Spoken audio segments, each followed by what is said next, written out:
We are here in Krakow with Frost before the show. First of all, I want to ask you about the infamous video with you spitting the fire and usage of knife. Would you do it today? There's absolutely not going to be any such thing. It doesn't belong to any Satyricon show. As for the infamous video, I haven't seen what you're referring to, so I'm not exactly sure what it is. I imagine that this must be from an art exhibition in 2001. Yeah. And yeah, it was part of some performance art I did with Norwegian artist Bjarne Melgaard, and some of that was also filmed and becoming part of a documentary which I have never seen, and that I really take no interest in seeing because I don't find documentaries to be that interesting anymore, at least not these black metal documentaries. I rather want to concentrate on music, and as I said, this was part of a performance art that I carried out as a person, not as a member of Satyricon, and it certainly wouldn't be a natural part of a Satyricon show in 2017. I'm gonna stay where I should be, which is behind the drums. You said about this documentary. There's some documentary about black metal scene. It's under shooting now. There are rumors about it, about the beginnings of Norwegian black metal scene. Do you have some opinion about that documentary? Because I've heard that there are a lot of musicians from that scene talking that it could be harmful even for the black metal scene. No. Well, when I was listening to your new album, Deep, Calleth Upon Deep, one word exactly came into my mind, and that was perspective. Because I'm much younger person, we are much younger persons than you, and as much as we love this music, we dig it. I think we cannot fully experience or understand it because simply we were not there. Back in the day, in the 90s, we were these young rebelling adults. There was a lot of rebellion in this movement, and a lot happened since then. You've grown older, and I wanted to ask what this attitude, black metal attitude, is to you now. How do you understand it? How do you perceive it? Oh yeah, that's a question with a pretty large scope, isn't it? I understand your perception, first of all. I truly think that in order to understand this genre the way that we do, it was of great importance being where we were when it did happen. It was a very particular aura and feeling to the whole scene in Norway in the beginning of the 90s. It was exciting, very happening, also very special. It felt a little outwardly sometimes, and downright quite weird to think back on, like when you consider the foundation of it all, when you consider possible consequences and outcomes, and how special it all was, and how eccentric in many ways. But we kind of connected with the spirit. We felt the darkness and the twistedness and the extremity of it kind of resonating within us. And I guess it inspired us even more to do what we did, and do it with dedication and presence and determination. We found our own way with Satyricon, and we became our own leading stars pretty early, actually. But no matter what, it was important to us to feel what the Norwegian black metal environment was about in the early 90s.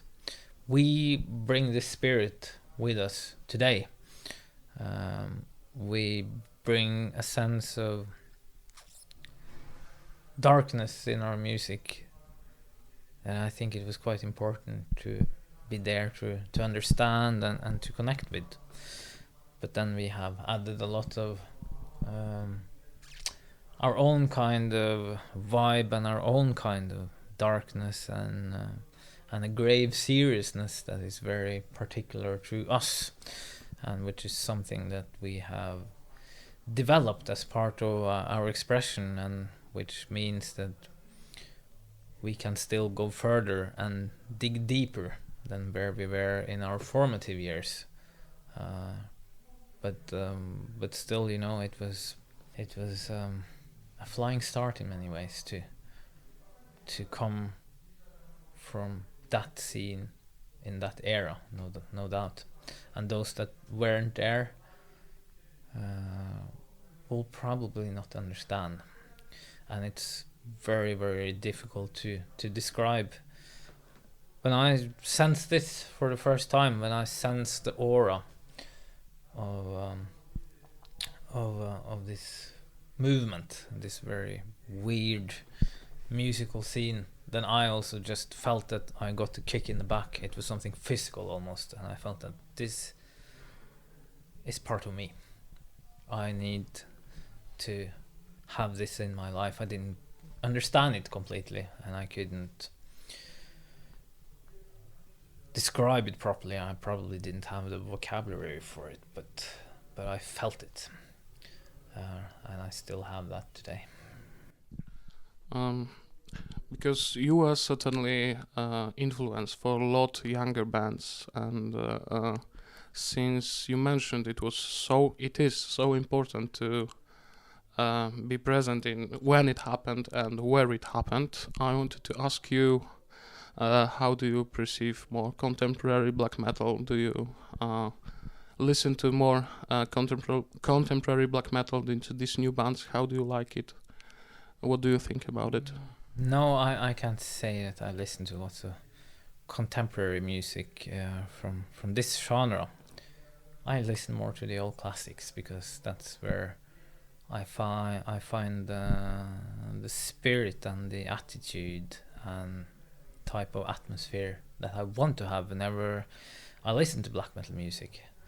And you have to take into consideration that I work with this almost every day, and for many, many hours.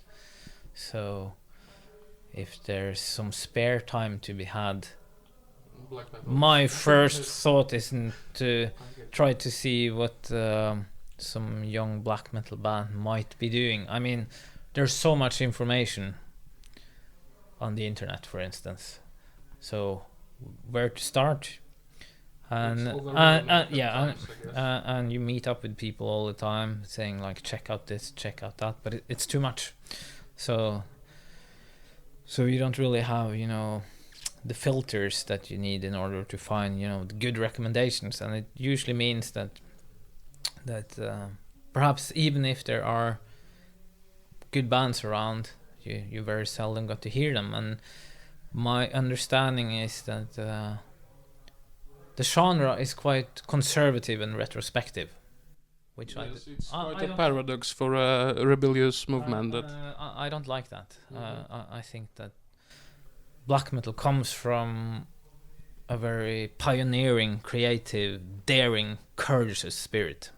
This is something that we have tried to preserve in Satyricon all along. We do that today. We still have an evolution going on in the band. Sometimes it almost feels like there are revolutions happening, like with this later album, for instance. So that's, you know, how we want it to be. If this genre stagnates, it dies.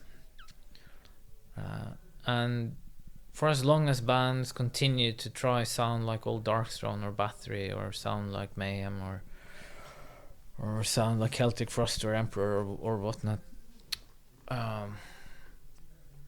nothing will happen, and it's better to just stick with the originals. But I'm very open to any band that dare to show a completely different way, to show that they're in connection with the roots and the core principles and ideas of black metal, but still demonstrate that it's possible to do something else with it than any band has hitherto done. That was how it was with the early bands.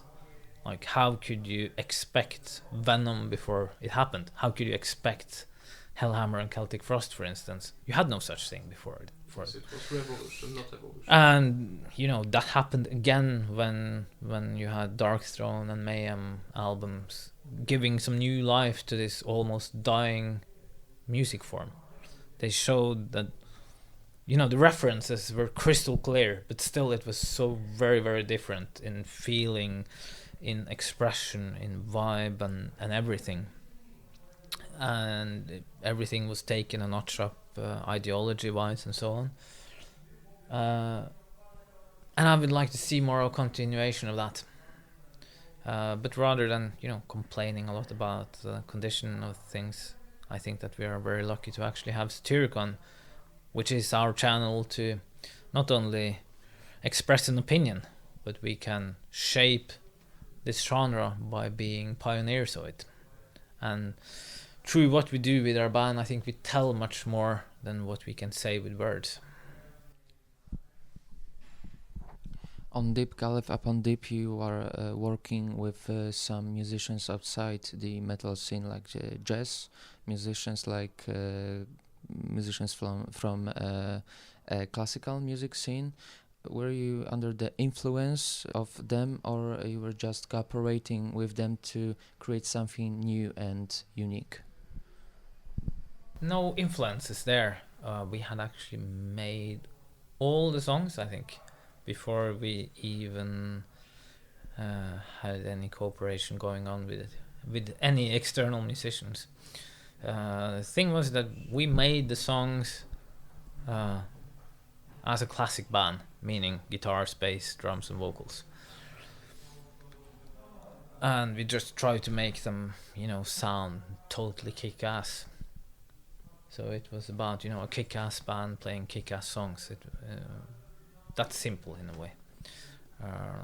But we discovered that it felt like there was a lot of room for adding different kinds of musical textures that could give some additional depth to the songs, that could enhance atmospheres, and perhaps that could give sometimes some more solemn or majestic feelings, other times something that could simply have a very intriguing effect, but at least make the songs a little more happening in a subtle way. And hence we added textures that were never really in the foreground, but they added something very nice to different themes and songs of which they were part. So for certain songs we realized that having tenor vocals would add this fantastic extra depth to it, and perhaps make it sound even a little more solemn and a little more esoteric. At other times we wanted to have analog synthesizer or woodwind instruments or clarinets or other things, or even saxophone, so this was all added to emphasize something that was already there. We weren't guided by the idea of having operatic vocals or classical instruments or any such thing. It was all added as the songs were made. Well, I wanted to hold to that thought of kick-ass band playing kick-ass songs. Not every black metal band does live shows. You are touring excessively since Nemesis Divina, and you've been doing this a lot. And I wanted to ask you, how much of importance have these live shows for you? Personally, I think of it as part of the artistical work. There might be different opinions on that subject, but to me, performing live is also part of the artistical work, because I feel you need to have that kind of spirit and attitude when you perform the songs, as you need to have when you make them. A Satyricon song is a living organism, so it's not static and it's not locked in form, and it comes to life through the way it is performed, and therefore I always seek to have the right state of mind when I perform, and it's always a little different. Like, one show isn't like another, and one song isn't like another. So really being soulfully present when playing is part of it, and I think that there's always something to learn and observe as you play the songs. Perhaps you get a kick from the electric interaction between crowd and band at one point when you play a song, and it will never be the same afterwards. It might change your whole feeling of the song. Perhaps you feel particular energy, or you feel a groove, or you feel, a transition that gets new meaning, and you want to express it a little differently after that experience.